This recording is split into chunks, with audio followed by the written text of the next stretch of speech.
I stood at the back of the church, my black dress still damp from the rain that had started the moment I stepped out of my car, and watched my brother David accept condolences like he was collecting awards.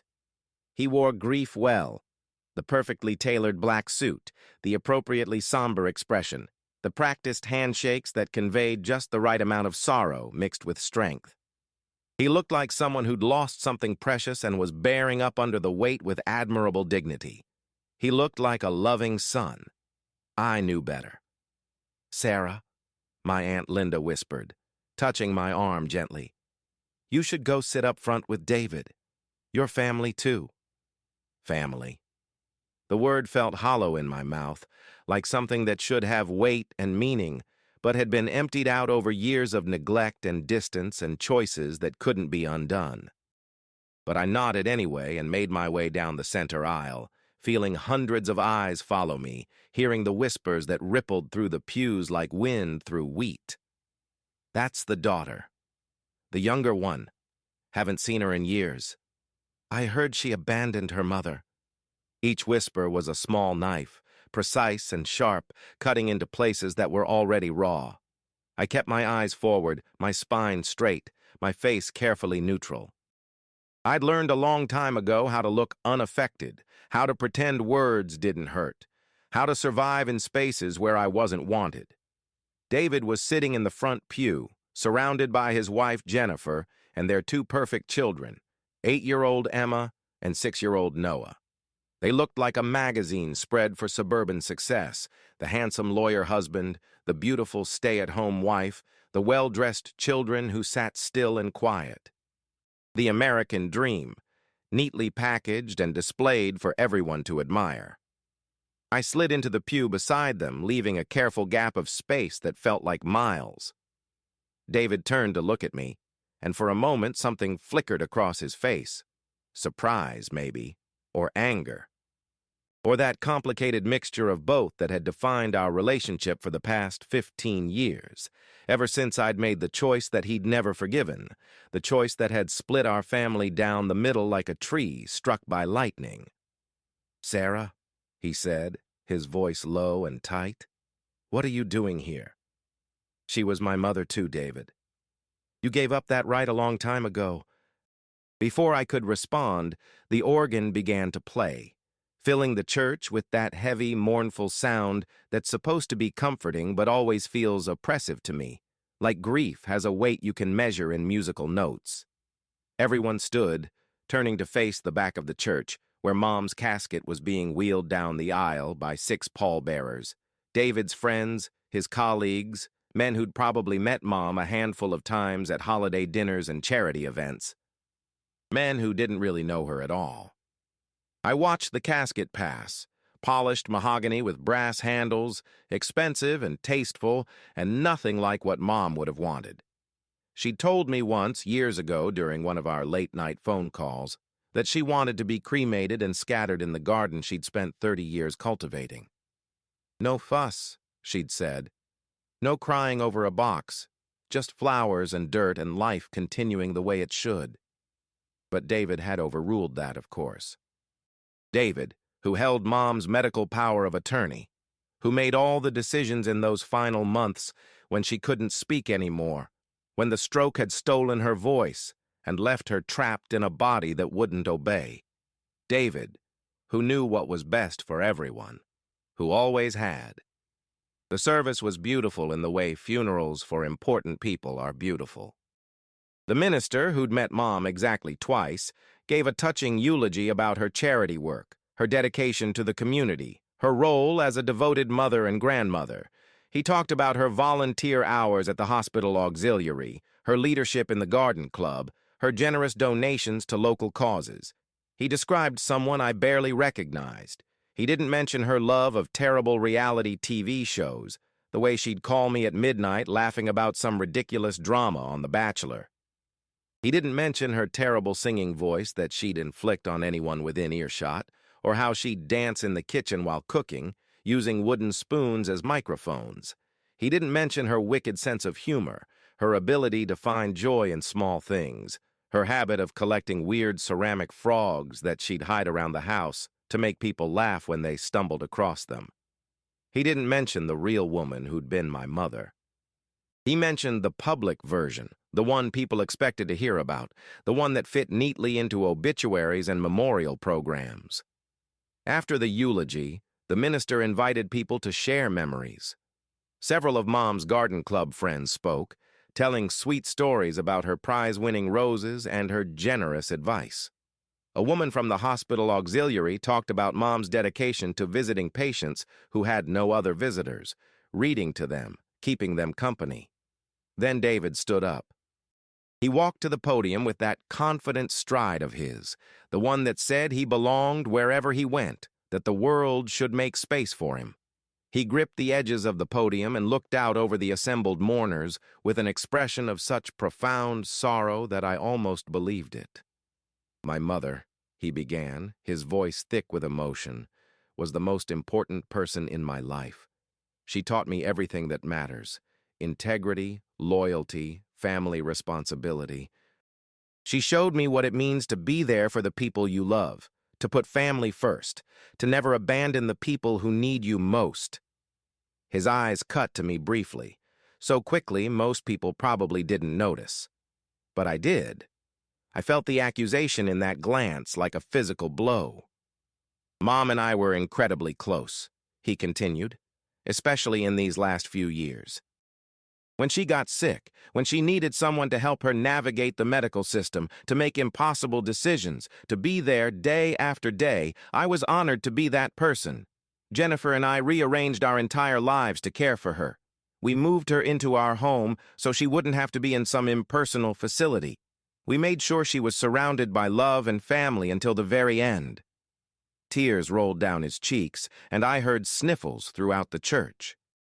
People were moved by his devotion, his sacrifice, his obvious love for our mother.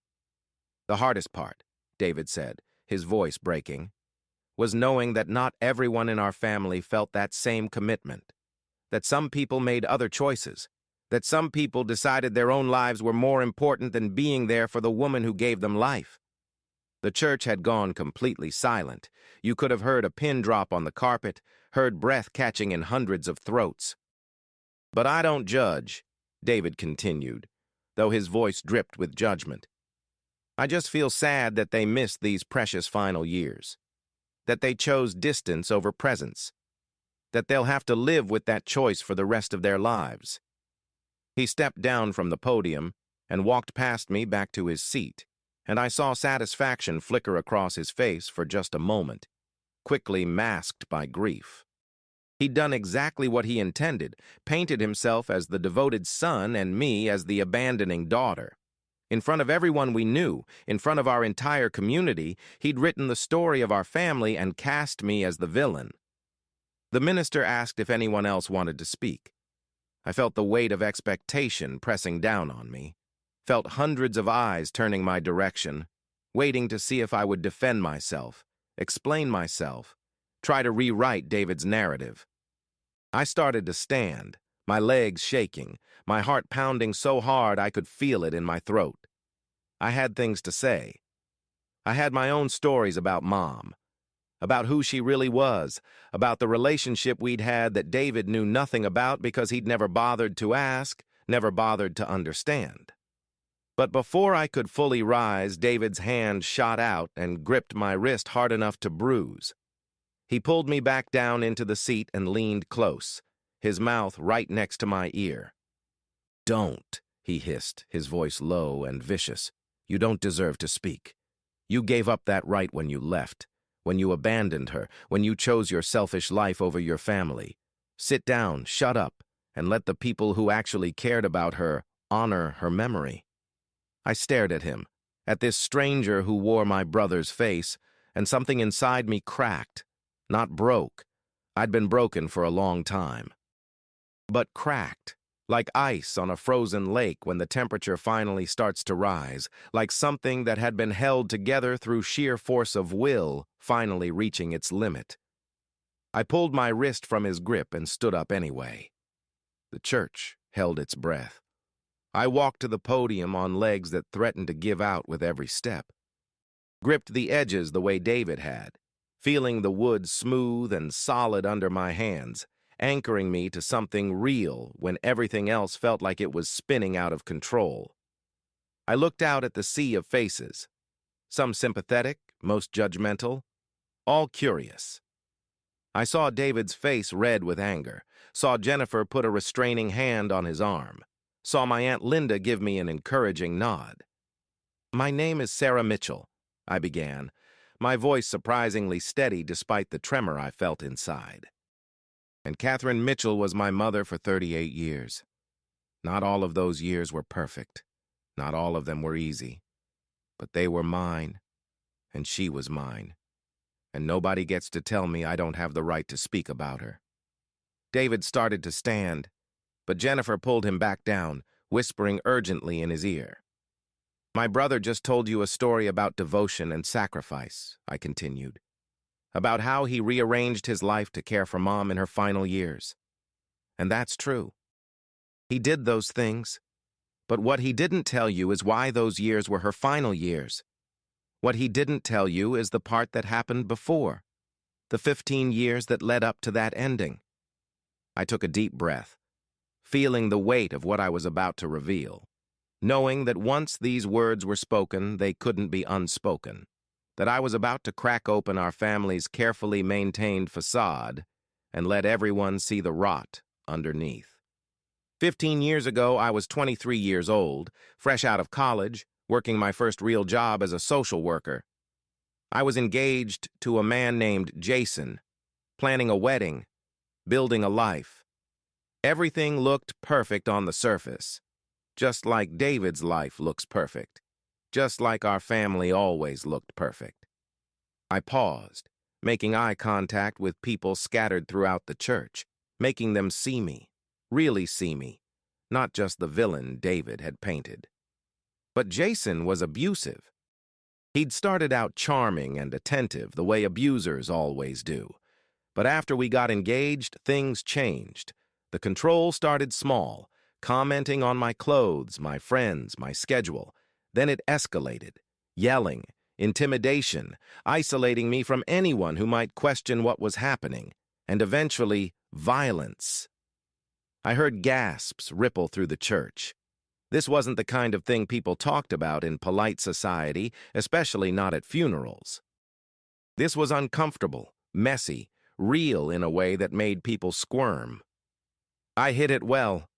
I wore long sleeves and practiced smiling through pain. I made excuses for bruises and explained away my increasing isolation as being busy with wedding planning. But Mom knew.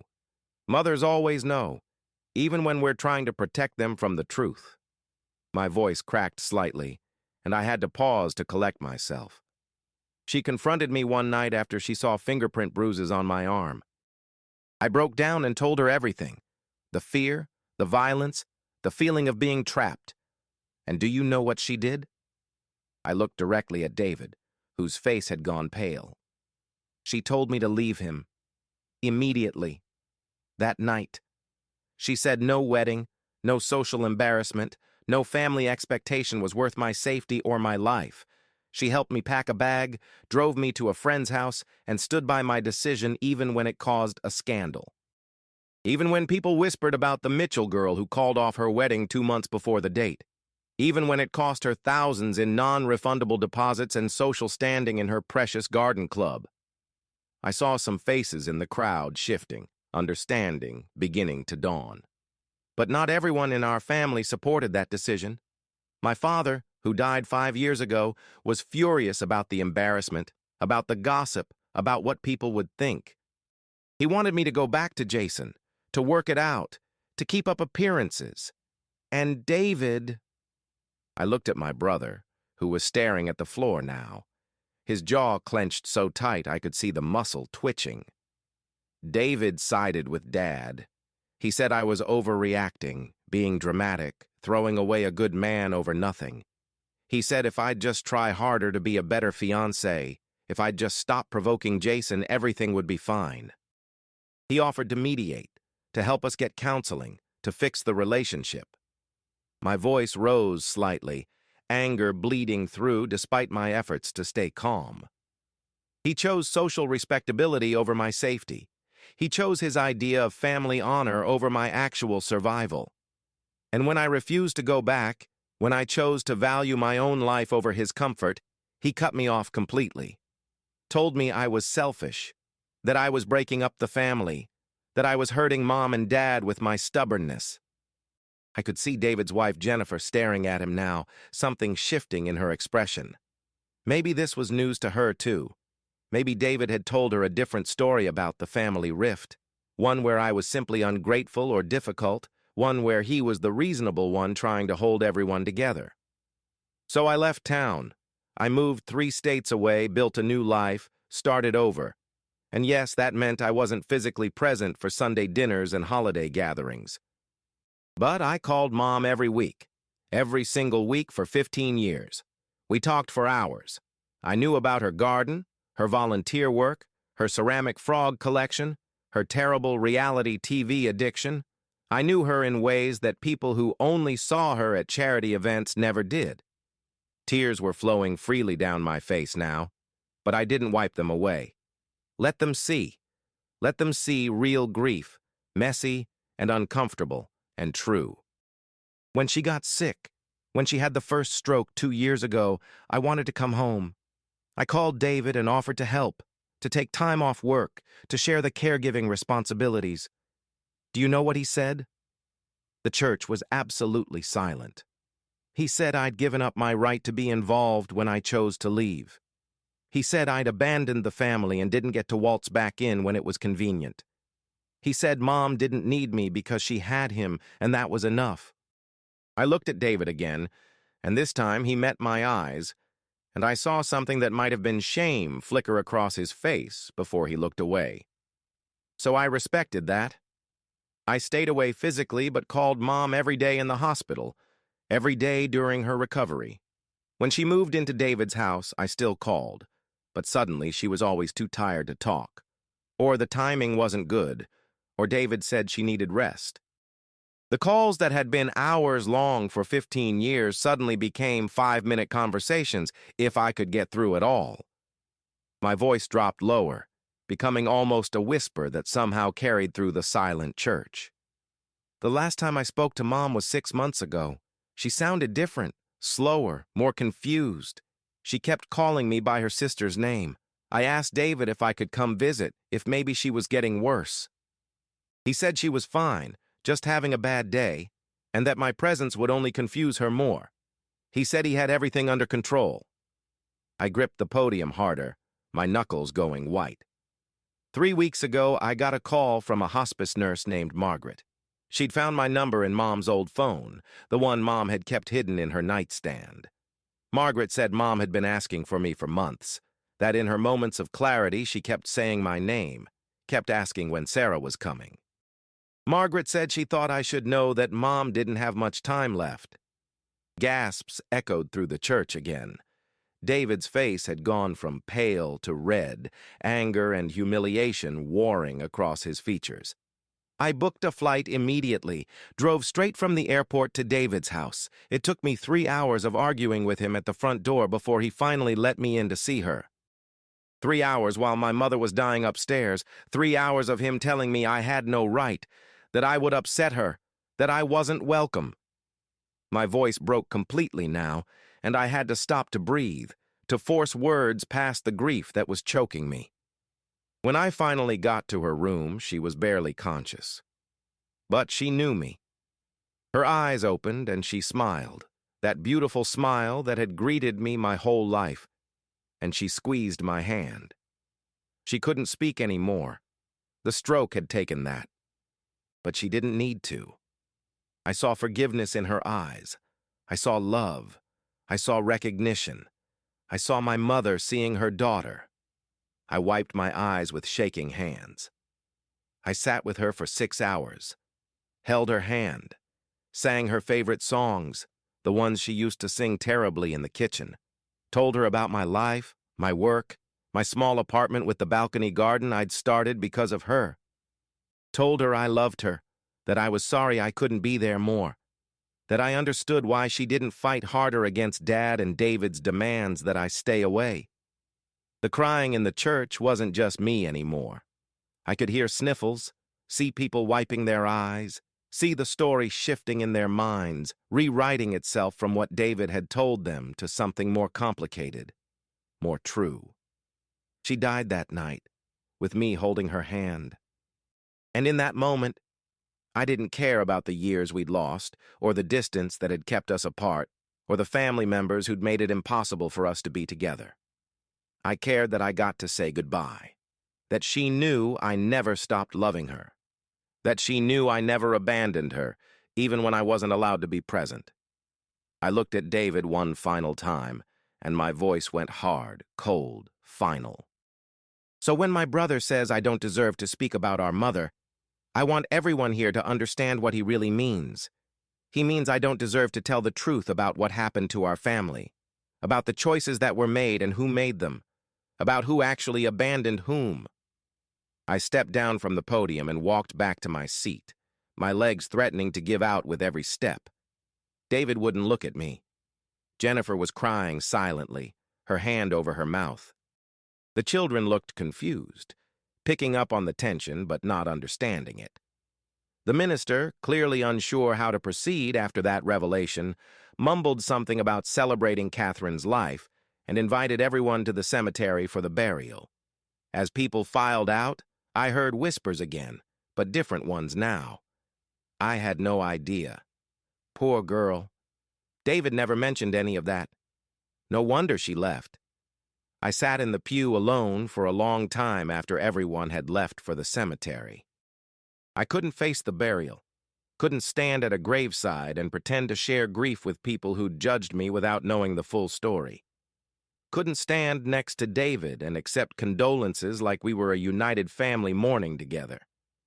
I was about to leave when someone sat down beside me. I looked up to find Margaret, the hospice nurse who'd called me, still in her scrubs under a long coat. "I wasn't sure if I should come," she said quietly, "but I wanted you to know something. Your mother talked about you constantly in those final months. Every day she'd ask if Sarah had called. Every day she'd tell me stories about you, about how you were helping people as a social worker, about how brave you were to leave an abusive relationship, about how proud she was of you." Fresh tears rolled down my face. "She kept a photo of you hidden in her nightstand drawer," Margaret continued. "She'd take it out when David and his family weren't around and just stare at it. She told me once that losing you was the biggest regret of her life, that she should have fought harder against your father and brother, that she should have chosen you over keeping the peace. She called me every week," I whispered, "until she couldn't anymore. I know, she told me. She said those phone calls were what kept her going." Margaret reached into her coat pocket and pulled out an envelope. "She gave me this about a month before she died, when she still had some clarity. She made me promise to give it to you after the funeral. She said David couldn't know about it, that he'd try to stop it." I took the envelope with shaking hands. It had my name written on it in Mom's handwriting, shaky but unmistakable. "There's something else," Margaret said. "Your mother changed her will 3 months ago. David doesn't know. She worked with a lawyer while he was at work one day. I drove her to the appointment. She made me promise not to tell anyone until after the funeral." My heart started pounding. "What do you mean she changed her will?" "The lawyer will be contacting you tomorrow. But she wanted you to know that she heard you. She saw you. And she made sure you knew it, even if she couldn't do it while she was alive." Margaret stood up, squeezed my shoulder gently, and walked away, leaving me alone with the envelope. I sat there for a long time, holding the letter, feeling the weight of paper and ink and my mother's final words to me. Finally, when I couldn't stand the waiting anymore, I opened it. The letter was 3 pages long, written in Mom's neat handwriting that had deteriorated slightly toward the end but was still clearly hers. "My dearest Sarah, if you're reading this, I'm gone, and you're probably sitting in a church or funeral home feeling like an outsider at your own mother's funeral. I'm sorry for that. I'm sorry for so many things. I'm sorry I didn't fight harder when your father and David wanted you to go back to Jason. I'm sorry I let them make you feel like you had to choose between your safety and your family. I'm sorry I didn't have the courage to stand up to them the way you had the courage to stand up to Jason. I'm sorry for all the times I let David screen my calls from you, all the conversations we didn't get to have because he decided I needed rest or would be confused. I'm sorry I wasn't strong enough to demand he let you visit more, that I let him control who I could see in my own dying. But most of all, I'm sorry it took me until I was dying to find the courage to do what I should have done 15 years ago. Choose you. I've changed my will, Sarah. David doesn't know. The house you grew up in, the house with the garden we planted together, I'm leaving it to you. The savings, the investments, everything I have that's mine to give, it's yours. Not because I love David less, but because I failed you more. Because you needed my support 15 years ago and I gave it half-heartedly, more worried about family unity and social appearances than your actual survival. Because you deserved a mother who chose you unequivocally, and I wasn't that mother until it was too late. David will be furious. He'll contest the will, probably. He'll say I wasn't in my right mind, that I was confused from the stroke, that you manipulated me somehow. But the lawyer I worked with, Rebecca Chen, has documentation that I was perfectly lucid when I made these changes. She has recordings of me explaining exactly why I'm doing this, recordings that I made sure covered every legal base so you don't have to fight for what should rightfully be yours. The house is more than just property, Sarah. It's your inheritance, yes, but it's also an apology. It's me saying, finally and clearly, that I see you, that I believe you, that you were right to leave Jason, right to prioritize your safety, right to build a life away from family members who wouldn't support you. It's me saying that you never abandoned me, that those phone calls meant everything, that knowing you were out there living your life, helping other people escape situations like the one you escaped, making the world better, that filled me with more pride than any Sunday dinner or holiday gathering ever could. I'm sorry I couldn't say this to your face in those final days. The stroke took my words, but I hope you felt it when I held your hand. I hope you saw it in my eyes. I hope you knew that every moment of those 6 hours was precious to me, was everything I'd wanted for months, but David wouldn't allow. Thank you for coming. Thank you for fighting your way past your brother's anger to see me one last time. Thank you for singing our songs and telling me about your life and letting me die knowing that my daughter, my brave, strong, compassionate daughter, was okay. You are okay, aren't you? I hope so. I hope you've built a life full of love and purpose and people who see your worth. I hope you've found healing from what Jason did to you. I hope you've forgiven me for not being the mother you deserved. The garden is yours now. Those roses we planted when you were 12 are still there, still blooming every spring. The ceramic frogs are scattered throughout the house, waiting to make you laugh. The kitchen where we danced and sang terrible songs is waiting for you to fill it with life again. Or sell it all. Do whatever you need to do. It's yours without obligation or expectation. It's yours because you're my daughter, and I love you, and I'm sorry it took me so long to show it in a way that mattered. I'm so proud of you, Sarah. I'm so proud of the woman you became despite everything, despite me. Keep helping people. Keep being brave. Keep choosing your own safety and worth over other people's expectations. And try, if you can, to forgive your brother. Not for his sake, but for yours. He's lived his whole life trying to be perfect, trying to maintain appearances, trying to make up for the messiness he saw in our family. He doesn't know how to be real, how to be vulnerable, how to admit when he's wrong. Maybe someday he'll learn. Maybe not. But don't let his limitations define your healing. Live well, my darling girl. Live fully. Live free. All my love, always and forever. I sat in that empty church and sobbed, clutching my mother's letter, feeling 15 years of pain and distance and misunderstanding finally acknowledged, finally validated, finally healed as much as anything could be healed after someone was gone. She'd seen me. She'd heard me. She'd chosen me. Finally. Tomorrow, a lawyer would call and David's carefully constructed narrative would crumble. Tomorrow, the truth would come out in legal documents and property transfers and the undeniable evidence that our mother had known exactly what she was doing, had made her choice deliberately and clearly. Tomorrow, David would learn that you can't rewrite someone's story when they've left their own words behind. But today, I just sat with my mother's letter and let myself grieve. Not just for her death, but for all the years we'd lost, all the conversations we'd never get to have, all the Sunday dinners and holidays and ordinary moments that had been stolen by men who valued control over connection. And I let myself feel something else too: vindication, justice, the fierce, powerful knowledge that I had been right all along, that leaving had been the right choice.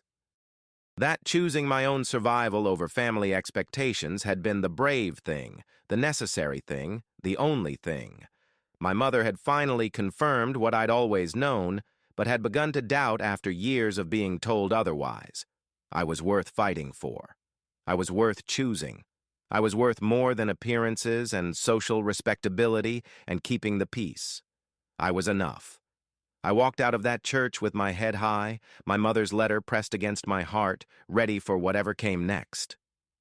Ready for David's anger and the inevitable fight over the will. Ready for more judgment from people who'd rather believe a comfortable lie than an uncomfortable truth. Ready, finally, to live the life my mother had given her blessing to. The life I'd built, brick by brick, choice by choice, day by day, 3 states away from the family that couldn't accept me. The life I'd earned. The lawyer's office was exactly the kind of place that made people uncomfortable. All dark wood paneling and leather chairs, and framed degrees on the walls announcing credentials and expertise in languages I didn't speak. Rebecca Chen sat behind an enormous desk that seemed designed to make visitors feel small, though her warm smile counteracted the intimidation factor somewhat. David sat across from me, as far away as the furniture arrangement would allow, with Jennifer beside him. He hadn't spoken to me since the funeral 3 days ago, hadn't even looked at me. His lawyer, a sharp-faced man named Douglas something or other, who wore his expensive suit like armor, sat next to them taking notes on a legal pad with aggressive strokes of his pen. "Thank you both for coming," Rebecca said in the kind of calm, professional tone that people use when they expect things to get ugly fast. "I know this is a difficult time, so I'll try to be brief. I've asked you here for the formal reading of Catherine Mitchell's last will and testament." "This is unnecessary," David said coldly, speaking for the first time. "My mother's will is perfectly clear. She left everything to be divided equally between myself and my sister, with me serving as executor of the estate. We already have a copy. This is just wasting everyone's time." Rebecca's expression didn't change, but I saw something flicker in her eyes. Anticipation, maybe, or the particular satisfaction lawyers get when they know they're about to drop a bomb. "The will you're referring to, Mr. Mitchell, is from 2018. Your mother executed a new will 3 months ago, specifically revoking all previous versions. That's the document we're here to discuss today." David's face went white, then red, like a traffic light cycling through its colors. "That's impossible. She was heavily medicated, she'd had a stroke. She wasn't competent to make legal decisions." "Your mother was actually quite lucid during our consultations," Rebecca said calmly, pulling out a thick folder. "We met 3 times over the course of 2 weeks to ensure she understood exactly what she was doing. I have extensive notes from each meeting, and as per her request, I recorded our conversations to document her mental state and intentions." "You recorded her?" David's voice rose, and his lawyer put a restraining hand on his arm. "That's coercion. That's unethical. That's—" "Perfectly legal in this state," Rebecca interrupted smoothly. And exactly the kind of precaution we take when we anticipate a will might be contested. Your mother specifically requested we document everything. She wanted to make absolutely certain her wishes would be carried out and that there would be no ambiguity about her mental capacity. She turned to her computer, typed something, and the sound of my mother's voice filled the room.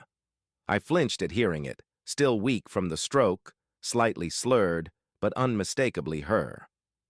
My name is Catherine Elizabeth Mitchell. Today is June 15th, 2025. I am 72 years old. I know exactly what I'm doing and why I'm doing it. My son David has tried to control who I see and speak to during my illness, believing he's protecting me. But what he's actually done is separate me from my daughter Sarah, who I love very much and who has been a constant presence in my life even when she couldn't be physically present. David made a choked sound. Jennifer was staring at him with an expression I couldn't quite read. "I want to change my will," Mom's voice continued, each word deliberate and clear despite the effects of the stroke.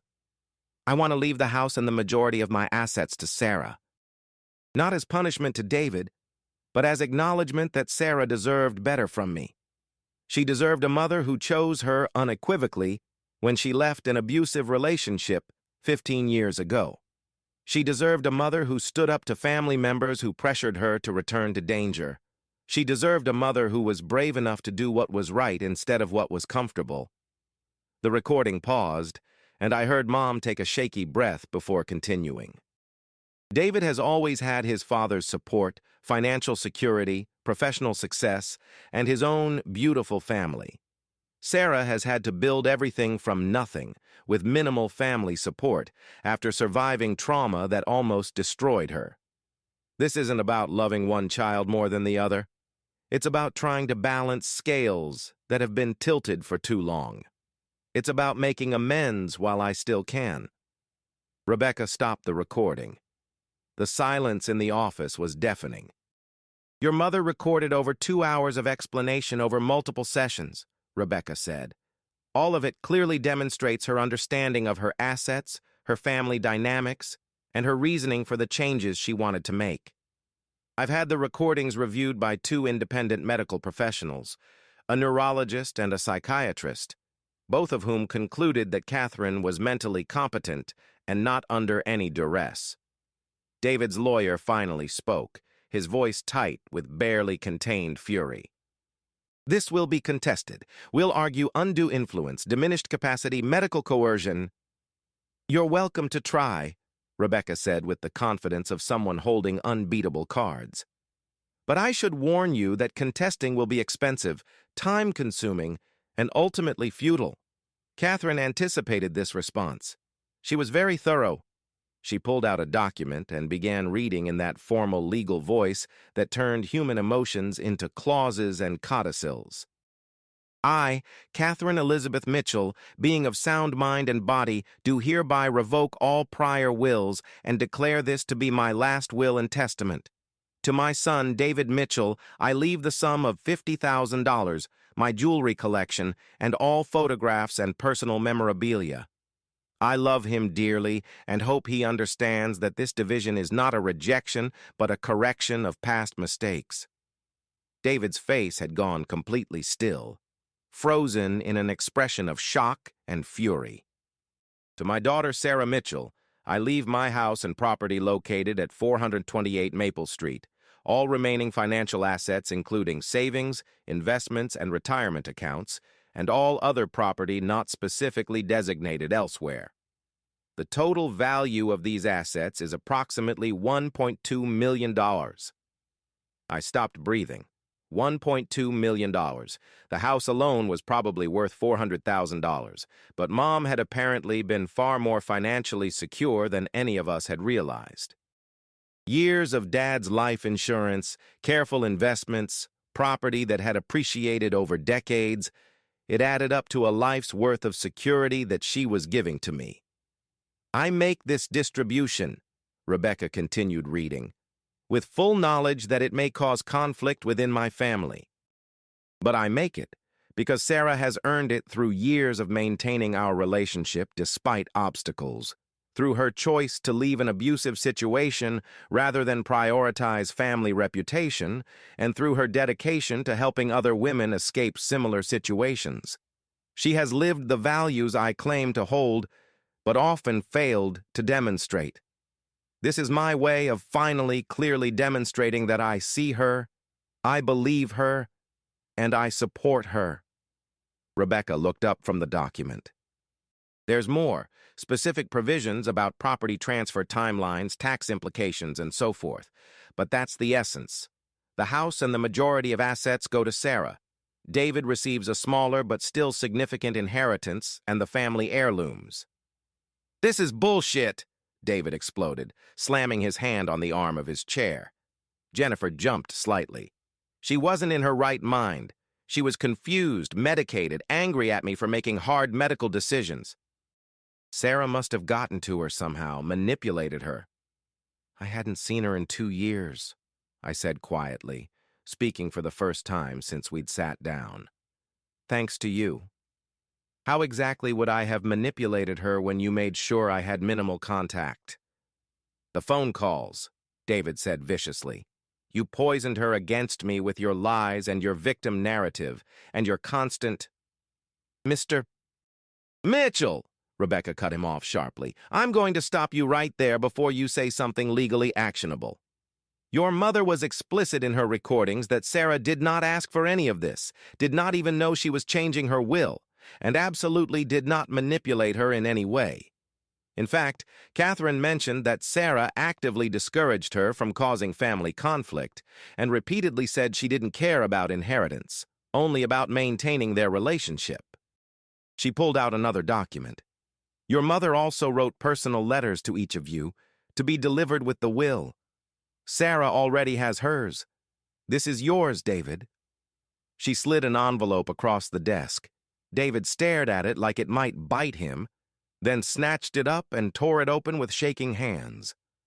I watched his eyes scan the page, saw his face cycle through emotions, anger, hurt, confusion, and finally something that might have been understanding or might have been devastation. When he looked up, his eyes were wet. "She says—" His voice cracked.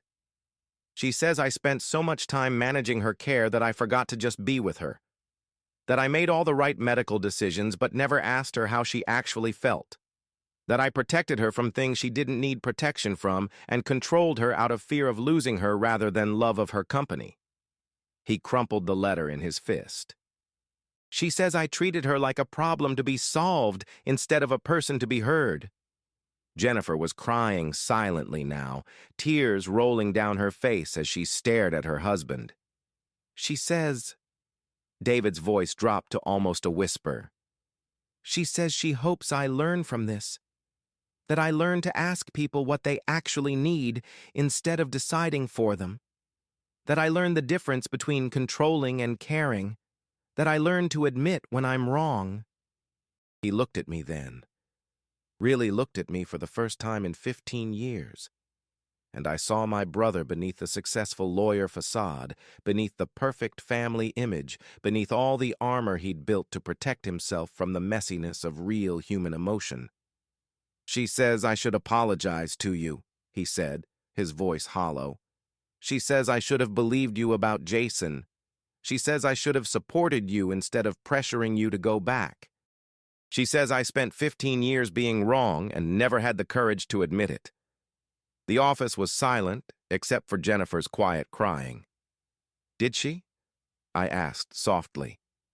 "What else did she say, David?" He opened the crumpled letter again, smoothed it out on his lap with shaking hands. "She says that you called every week for 15 years, that you never missed a week, even when I tried to prevent it. That those calls were the highlight of her week, the thing she looked forward to more than anything else." His voice broke completely. "She says that in my effort to be the perfect son, to take care of everything, to handle every detail of her illness, I forgot to let her have joy. I made every decision for her, including who she could talk to and when, and I justified it by telling myself I was protecting her, managing her energy, keeping her from being confused or upset." "You were," I said, surprised to feel something other than anger toward him for the first time in years. You were protecting her, but you were also protecting yourself from having to share her, from having to admit you'd been wrong about me, from having to deal with the complicated messiness of a family that wasn't perfect. David flinched like I'd slapped him. I thought I was doing the right thing. I thought... He stopped, seemed to be fighting for control. I thought if I could just manage everything perfectly, if I could give her the best care, the best doctors, the best everything, then it would make up for... He trailed off. For what? I prompted gently. For the fact that I wasn't actually there. I was managing her care, but I wasn't sitting with her. I was coordinating doctors, but I wasn't asking her how she felt. I was solving problems, but I wasn't listening. He looked at me with devastation in his eyes. I thought being the perfect caregiver would make up for not being a real son. And you, who couldn't even be in the same state, were more present than I was because you actually talked to her. You actually listened. You actually treated her like a person instead of a patient. Jennifer reached over and took his hand. David, she said softly, maybe it's time to stop being perfect and start being real. He looked at his wife like she'd spoken in a foreign language, like the concept of being imperfect, of being wrong, of being human was so alien to him that he couldn't process it. Rebecca, sensing the shift in the room's emotional tenor, spoke up. I'll leave you three alone for a few minutes. Take the time you need. When you're ready, we can discuss the technical details of the property transfer and asset distribution. She stood and left the office, her lawyer trailing behind her, giving us privacy we hadn't asked for but apparently needed. We sat in silence for a long moment, three people who shared blood and history and profound misunderstanding. I'm sorry, David said finally, the words coming out rusty, unpracticed, like he didn't say them often enough for them to flow smoothly. I'm sorry I didn't believe you about Jason. I'm sorry I pressured you to go back to him. I'm sorry I cut you off when you refused to do what I thought was right. I'm sorry I spent 15 years being angry at you for making a choice that was actually incredibly brave.